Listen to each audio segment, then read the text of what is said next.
E nós continuamos o nosso estudo do livro do Levítico, estudando um dos 5 livros que formam o Pentateuco, os 5 primeiros livros das Sagradas Escrituras, ou conhecidos também como a Torá. E quem está nos ajudando a fazer este percurso neste mês de março, estudando esta parte das Sagradas Escrituras, é a professora Francisca Sirlene Cunha Oliveira Suzuki, ela que é doutoranda em Teologia pela PUC São Paulo, a quem mais uma vez queremos dar a nossa palavra de boas-vindas. Bem-vinda entre nós. Muito obrigada de novo. Muito obrigada por essa grande oportunidade de estudar novamente o livro do Levítico. É sempre importante a gente dedicar este tempo, reservar, esta pequena parte do nosso dia para conhecer um pouquinho mais sobre as Sagradas Escrituras, que nos ajuda a entender também um pouco mais da fé que devemos condividir com as pessoas que estão ao nosso redor. Sirlene, a gente vai falar de muitos temas dentro deste livro, mas hoje a gente chega num tema que eu vejo que é muito importante, que é a questão da santidade. E quando no livro do Levíticos a gente lê lá, sede santos como vosso Pai é santo, nós podemos dizer que isso nos remete àquela dimensão de termos sido criados como imagem e semelhança de Deus? Sim, eu acredito que nesses capítulos, do 17 ao 26, que Deus nos chama, ou aquele povo naquele momento, para ser santo, como o próprio Deus é santo, sim, eu acho que a proposta teológica desse livro é restabelecer a convivência harmônica entre Deus e o seu povo, porque tinha havido aquela idolatria do bezerro de ouro no livro do Êxodo. Então, serve para restabelecer a convivência, com Deus. E com isso, recria um ambiente, se a gente pensar, como no Jardim Éden, do livro do Gênesis, claro, todo mundo conhece, onde Deus caminhava entre os humanos e falava com eles sem barreiras e sem mediações, sem mediadores, Então, nós somos criaturas feitas à imagem e semelhança de Deus, Gênesis 1, 27. Fomos criados para estar com Deus, e havia uma quebra naquele momento, Então, Deus não abandona suas criaturas, e Ele está tentando sempre, caminhar com seus filhos e filhas. Deus andou com Adão, e Eva, como eu acabei de falar, no Jardim Éden. Depois, ele, através de Moisés, guiou o seu povo pelo deserto. Depois, Deus habitou no tabernáculo entre os israelitas. E mesmo durante toda a peregrinação no deserto, eles carregavam a arca, para que Deus estivesse sempre ali com ele. Então, Deus caminha e anda com os libertos também. Então, habitou entre seu povo no tabernáculo e posteriormente no templo, obviamente, Então, sim, essa como é que eu quero dizer isso? Essa imagem, como existe um exegeta que diz que quando Deus criou o ser humano à sua imagem e semelhança, em hebraico, a palavra, imagem, ela quer dizer que é representante de Deus na Terra. Então, veja, o tamanho da responsabilidade do ser humano, de ser representante de Deus na Terra. Mas, mesmo assim, ele faz questão de estar sempre conosco, caminhando conosco. Então, a gente tem que perseguir sempre essa dimensão da santidade. Nós temos que sempre buscar trilhar um caminho de santidade a partir daquilo que nós lemos nesta pequena perícope bíblica? Sim, eu vejo que nesses estudos a gente pode perceber que o desejo de Deus é ver seus filhos, que foram criados à imagem e semelhança, viverem uma vida de amor, de harmonia entre si e com a natureza. Hoje é muito atual a gente perceber essa questão da ecologia, e essa harmonia total com a criação. com a questão ecológica e tudo mais. Então, vale lembrar que Deus deu ao humano a responsabilidade de cuidar da criação.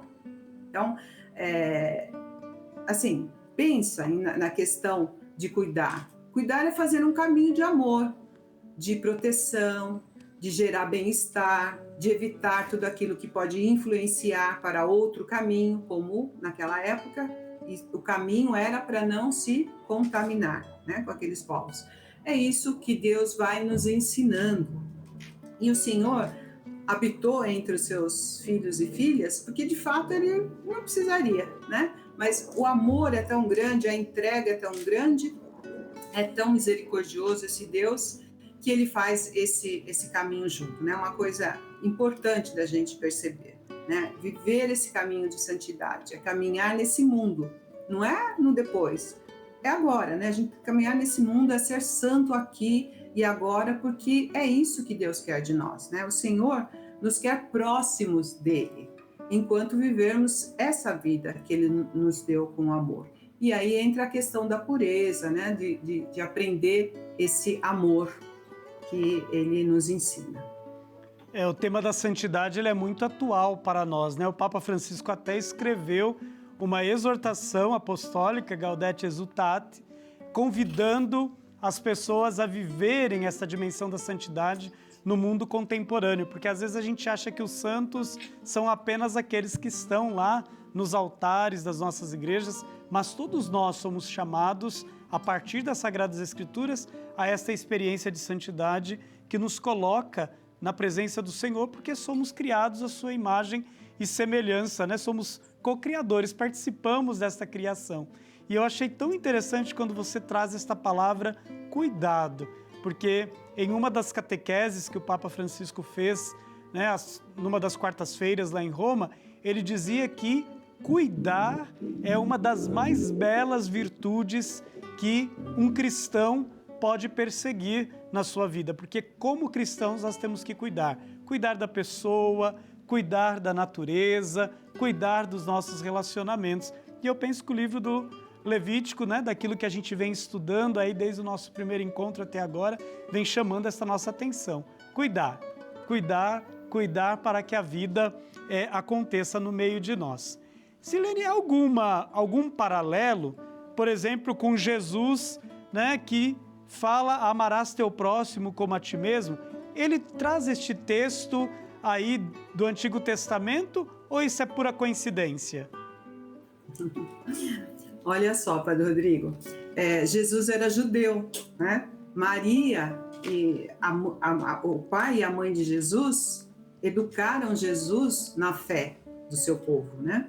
Então, lembra do evento contado pelos evangelistas sobre quando Jesus tinha 12 anos, né?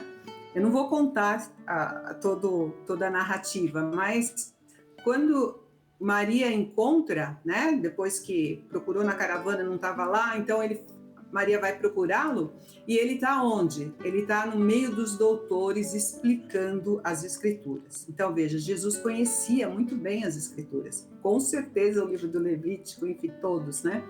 Então, Jesus cita Levítico 19 e 18, né? Segunda parte do versículo 18, no capítulo 19. Ame seu próximo como a si mesmo, né? Porque ele conhecia as Escrituras. Ele citava os Salmos, ele citava Isaías, enfim, Jesus conhecia as Escrituras, então não era uma coincidência. E é bom dar uma olhadinha no capítulo 19, né, do Levítico, sobre a preocupação com os necessitados, né? A prescrição era para deixar nos campos algo que os pobres possam recolher, né, dizia o texto, ou diz o texto, preocupação com a fome, né?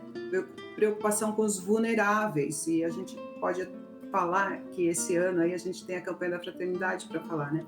Preocupação com o imigrante, enfim, pelo fato deles terem sido migrantes no Egito. Mas assim, só para lembrar que o livro do Levítico tem essa preocupação com os necessitados, né? Mesmo para as questões dos rituais, quem não tinha um gado bovino para dar um gado caprino, que desse as rolinhas, as pombinhas, então, para quem não tinha um poder aquisitivo. Então, sempre essa preocupação. E quando Jesus fala, amarás teu próximo, está tudo muito, né, englobado nisso tudo.